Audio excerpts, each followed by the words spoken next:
Hey, Anthony, you packaging up some mail there? For the purposes of this bit, yes, I am. Let's say that I'm packaging up some mail to send to our patrons at the secret mail level. Wow, and in this magical fantasy world where you're actually doing that mail is super cool and awesome, right? Yeah, and even in the real world where we actually do it once a month, if you become a patron at the secret mail level, we send you a package every month that is full of interesting things.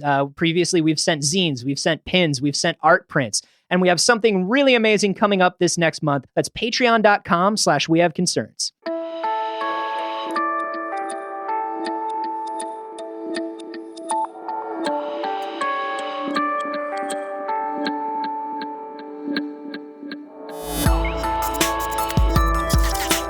So many good books. Yeah. But I don't know, maybe we won't see the Dark Tower. This is We Have Concerns. Hi, Jeff Canada. Hi, Anthony Carboni. Hello, concerned citizens. Hey, we've been talking quite a bit about the CRISPR-Cas9, have we not? It's a topic that is worthy of a lot of discussion because it's changing the world, Anthony. We are talking about, if you are unaware, the process, the machine, the thing that lets you edit DNA.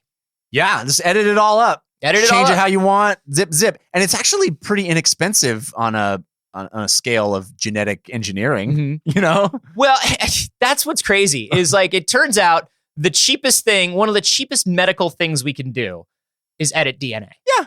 That's it. That's also, it. not only one of the cheapest, one of the most potentially earth-shattering. Yes. You know, it can change some shit in the cosmos. So as of right now, because obviously we've talked about this before, ethical concerns, moral concerns, how do we test this? What's going to happen?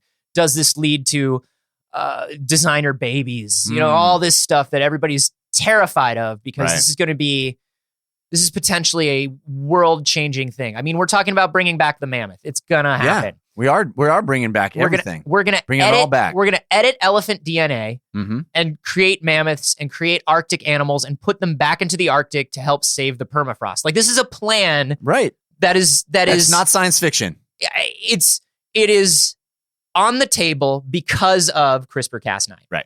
One thing that we do not do here in the United States, we do not use CRISPR on embryos. We do not test on embryos. Right. As much as I want my baby to have wings, they're not letting me do that yet. I don't want your baby to have wings. I want me to have wings. If your baby gets wings before me, I'm going to be so mad at you and your baby. That's true. You'll be real pissed. I'll be so pissed. Yeah. I'll be so pissed if your baby Worthington's before me.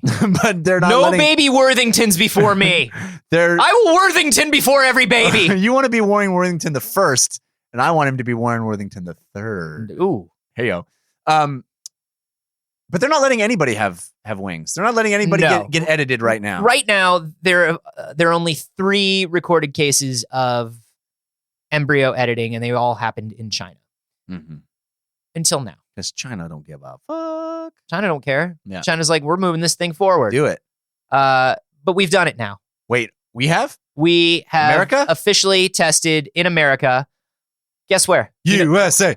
If you had to pick, if you were like, oh man, where's the place where they were doing this intense genetic research, this editing of an embryo? I would say it is liberal California where anything goes. Close. Portland, Oregon. Portland, Oregon. Some guy opened up a gene editing food truck. Yeah, it's amazing. It's all farm to gene. Yep. To table. He was an executive gene editor at a lot of Michelin star gene editing facilities. Oh man! And said, "Man, I can't deal with this bureaucracy. I'm going to open a gene editing truck." You know what you do? You do 2 things really well. That's the thing. That's all you need. That's all he'll do. Yeah. All he'll do is cure blindness or cancer. You want anything else? No substitutions. No substitutions. Sorry. No other options. No but sides. man, if you need to cure blindness or cancer, that food it's so good. It's so good. No, this was done in Portland, Oregon. It was an effort led by Shoukhrat Mitalipov of the Oregon Health and Science University. They changed the DNA of a large number of one-cell embryos with CRISPR. This is going to make one hell of an episode of Portlandia. Oh my God. Can you even imagine? This is going to be so great. It's finally the Portlandia, the island crossover that we've all been waiting for. Michael Bay's Portlandia. That's right. So these are single cell embryos. Okay. So this is not These embryos were only grown for a day or two. They were not meant to be grown to term. They didn't make people. This is not people. This is if you looked at a microscope, you'd be like, that's a cell. Right. But it's an embryonic cell. But strangely, the lead scientist did take 9 months off right after this. Yeah. And it's very, very, very enthusiastic about an announcement that's coming soon. Yeah, I don't know what it is. But we're all keeping our eyes peeled and we wish them well. So basically, they used bloodline engineering, and what they wanted to do is eradicate or correct genes that cause inherited disease. Okay, so what they were doing was they created these embryos that have beta thalassemia. Let me do that one more time. They created these embryos that had beta thalassemia. Okay, so it's they don't really go into the details of it, but it's an inherited blood disease. Okay. And so what they did was what they called germline engineering, because what happens is once they modify it in the embryo, it's modified forever in that DNA. So not only is grandkids, right, not only is that human not going to have that disease, but that human will never pass on that disease ever again. Yeah, and the reason this is important is because, like, number one, looks like it worked. Wow. And number two, people are mad. People are mad. People are mad. Because we're fixing humans. Ooh, we're experimenting on embryos. We're fixing humans. Because where do you draw the line? Where do you draw the line? Well, here's what's up. Right now, there is actually a law in place that says we can edit DNA, but we can only edit DNA to correct health issues. Right. To correct incorrectable health issues. We can only do it to cure things. We cannot do things that would be considered an enhancement. Right. So right now, you could cure a blood disease or a degenerative optic nerve disease that gives me blindness, right, but you could not give me 20/20 vision. That's not allowed. Right. That's where it is. Yeah. So I think that's a fair compromise. Well, sure, but I think there's a lot of gray area in there, right? Because you have to decide what is a health risk, or what is some sort of degenerative thing that isn't going to make, like, how much can they correct it? Well, you know what I'm saying? This to me is the plastic surgery argument, right? So initially, like, the rules around plastic surgery, the laws around plastic surgery are plastic surgery is only supposed to be done in severe cases where it would have a benefit to the psychological and physical life of the person getting the plastic surgery. And over time, that has become something where plastic surgeons are able to just say, "Hey, listen, this person came in. They had intense identity issues. They felt terrible about themselves. There was no way that we were going to solve these issues without giving them a nose job." Right. Yeah. That's what it is. And this is a Hippocratic Oath thing? This is like a get around the Hippocratic Oath, or is it just... It's not a get around the Hippocratic Oath, because Hippocratic Oath is do no harm, right? Yeah. Do no harm. Don't do something that's going to hurt somebody. It's really getting around the idea of what's considered, like, unnecessary or superfluous. Right. So that's kind of the obstacle we see ourselves up against right now, is what happens when we start saying, like, well, listen, this person, all they want to be and all of their aptitudes say that they should be a fighter pilot, but they have terrible vision. Right. It is detrimental to their life. It is detrimental to their psychology. It is detrimental to who they are. Yeah. If we don't give them 20/20 vision. I'm sure a lot of people are thinking, what do you consider normal? Right? Is autism not normal? Should autism be corrected? Is 1 foot longer or than another? Sure. Or 1 leg longer than another not normal? At what point do you draw the line and say there is a ideal human that you're trying to create? Somebody has asthma. Somebody has a condition that gives them a high number of allergies, right? So it's like, look, we've got to fix this. Right. I mean, they could live, sure, and they could live a relatively normal life, but are we allowing them to live up to their potential? Yeah. Man. Tricky. It ends with me with blue skin and wings. Yeah. That's what it ends with. the other thing is it's very early days, right? Sure. And we don't know. I mean, these guys did not take this thing to term. They didn't insert it into a womb. We don't know if this would actually even make a human. Right. Like, we don't know if some unforeseen side effect invalidated the whole potential for this thing to even come to term. And that's what we saw in the Chinese experiments. So what happened with the Chinese experiments, the CRISPR caused editing errors, and the DNA changes weren't taken up by all of the cells of the embryo. They were only taken up by some, which led to a condition called mosaicism, which is basically like you got cells that have different DNA and they're both growing. Wow. That's not okay. That seems problematic. That's going to be problematic. Yeah. That's going to be an issue for you. Yeah. You are not going to be, what basically that means is, you become a completely different mutant that can split into two different people. I was going to say we created Mosaic Man. Yeah. We created, what is the name of the character from Legion? Carrie. Yeah. Carrie from Legion. The multiple man. Yeah. Yeah. But here's the thing, like, if we don't allow this editing to continue, we won't know where it can go. Yeah. So right now the law is set up. I mean, the military and intelligence communities have called CRISPR basically a weapon. They've called it basically a dangerous weapon.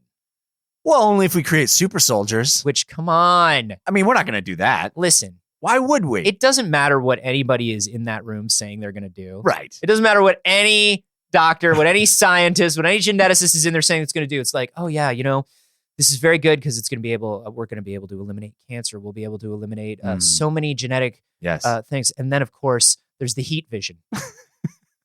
What now? Yes. Heat vision? But mostly. Did you say, I'm sorry, I just real quick. I'll go through the list again. Right. Sure. So it's cancer. Oh, save so many lives. It's genetic diseases. Oh my goodness. I mean, it's so improve the quality of life for it's things like multiple, like MS. It's things like Parkinson's. It's inspiring.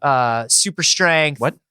Mind reading. Oh. And then just the whole gamut of things that are really holding back the human race.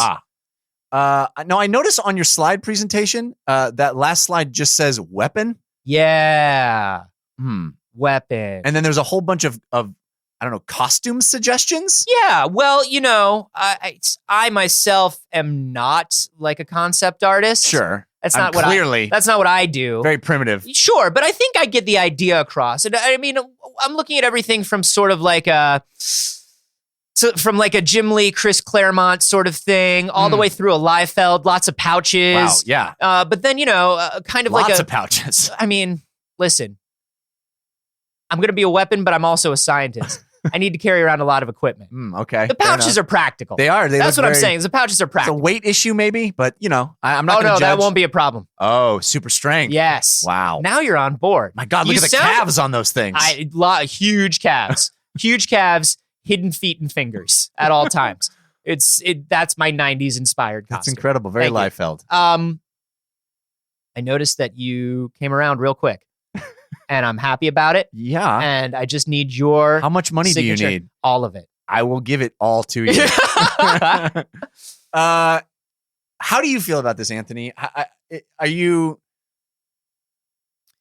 It should be our goal to use any tool in our tool chest to improve the lives of human beings. Absolutely. If you see people suffering from the kinds of things that this technology can possibly eradicate, there's no way your heart wouldn't go out to them and feel like, yes, we should do this. Yeah, I absolutely believe the same thing. I think there are going to be a lot of problems getting other people to believe that same thing. We can't even get people to eat a GMO apple. Right. Let alone change the genes of a human being. We've got people who are literally terrified of genetically modified food, even though all we've been doing since the discovery of agriculture is genetically modifying food. Yeah, I mean that's a propaganda issue, but also I think the difference between, hey, your child, you can either, you have several options. You can bring it to term as is, you can abort it, or you can edit out that horrible thing. On a 1-to-1, I agree. Everybody makes the same decision, but this isn't a 1-to-1. This is something that is like, I mean, you brought up abortion. This is something that's like this. Yeah. On a 1-to-1, if it's like we can edit your baby's genes and save its life, I think everybody says yes. On a global level, or a societal level, we're going to start editing the genes of babies. Everybody says, whoa, whoa. Because here's the thing. I am all for this, but I do believe this ends, whether it's 50 years, 100 years, 200 years, this ends in designer babies. Of course. There's no way around this ending in designer babies. Whether we make a rule about it here and people fly to China to change their babies the same way they drive to Mexico to get dental work. That's right. That's right. If I'm wealthy enough. You're right. It's going to be, if we're not going to do it, the whole planet isn't going to be on board. And if the whole planet is on board and it's still possible, there's going to be some underground, black market designer baby chain, and the uber wealthy are going to create super babies. And then what happens is only the wealthy have super healthy, super perfect children. Yeah. Which is not okay. Not okay. So we have to kind of open up our hearts to designer babies, I think, on a certain level. Well, what is the difference between... But once again, who knows how far away that is? Yeah. We can't even get this germline stuff working on a single cell embryo. Oh, it's going to happen though. It's just a matter of time. And I'm not so sure it's a bad thing. I understand. I think it's a great thing. I understand the fear of editing out variation and editing out and the things that may be considered undesirable. And it becomes like a fashion issue rather than, a genetic even. We literally need, this is one of those things where we literally need universal healthcare, like literally worldwide, for this to be a thing that grows in the right way. Because if access is limited to this, it becomes something totally different than if access is democratized. If everybody has access to this, then it does become something that's a lot easier to say, this is literally just to correct things that would harm your baby. If this becomes something where it's like, well, I have the money, you'll do what I say to my baby, that's a different thing. I don't know. Having a child, and I love seeing how he becomes his own little person. Yeah, but there are some things I would change about your baby. Of course, there's some things I would change about my baby too. If somebody was like, "Do you want how tall do you want your baby to grow to be? How do you want your baby to?" Oh, please! I'm a little guy, and all I want is for my offspring to be 6 feet tall or taller. That's all I want. I want a 6 foot. That switch in a second. I want a 6 foot baby. Yeah. I don't have the genes for a 6 foot baby. Where's that baby going to come from? It's not going to come from anywhere. Yeah. You got to insert that with the CRISPR. You got to CRISPR that baby. Yeah. Got to make that baby nice and crispy. Yeah. The CRISPR, the better is what I say about babies. I'm for it. I do think it's something where we need to approach it without fear, but we also need to approach it logically. So in 200 years, does the entire human race look exactly the same? Well, there are theories that say in 200 to 500 years, the entire human race looks exactly the same anyway. Just from cross-pollination. Yeah, exactly. Yeah. So, if we can sort of make that the best possible version of it that it can be, that's dope. My baby can have wings. That's dope. If my baby has wings before your baby, that's even doper. What? Sorry, man. It's not a wing competition. Everything is a wing competition. Damn it. Everything is a wing competition. Including lunch today. I'm going to get that t-shirt. Oh, it's going to be good. I'm finally going to get that t-shirt. I don't care if I spend the next 2 days in the bathroom. I'm going to numb my mouth. I'm going to win that competition. What do you all think about this? Concerned citizens, how do you feel? Are you for this? Are you against this? I have a theory that people who have lived with friends or family that have had serious health issues or incorrectable health issues will be more sympathetic to this than those who But don't. I think the problem is you can't be granular about it because you can't say, well, it's okay for people to do it when something horrible would happen because it's not going to stop at that. Yeah. Now we have to figure out what horrible means and how do you legislate horrible? Exactly. Which is really what our government is doing right now. Yeah. Well, that's legislate horribly, which is different than legislating horrible. My bad.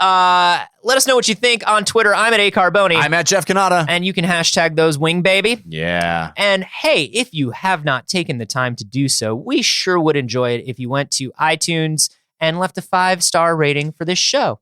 The 5 stars actually does help people discover the show, and it really raises our ranking on iTunes. It's great. They're going to actually ask you to write a review. You don't have to do that. Don't do that. Nobody reads those. No. We just need those sweet, sweet stars. Instead, you can write what genetic modifications you would give to your baby. Yes. Or someone else's baby. Or someone else. What genetic modifications you would give to your worst enemy's baby. Just write that in the review. The baby that you encountered on that last flight you went on, what genetic modifications would you give it? And if you don't listen on iTunes, if you listen somewhere else, we would love it if you would just share a link to one of your favorite episodes of the show on social media, or just tell a friend about it. That helps too. That's awesome. And hey, I hope we all have perfect blue babies. Blue baby means something else, though, medically, doesn't it?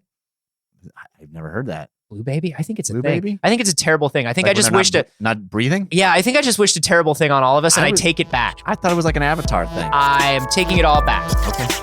Unless it's an Avatar thing.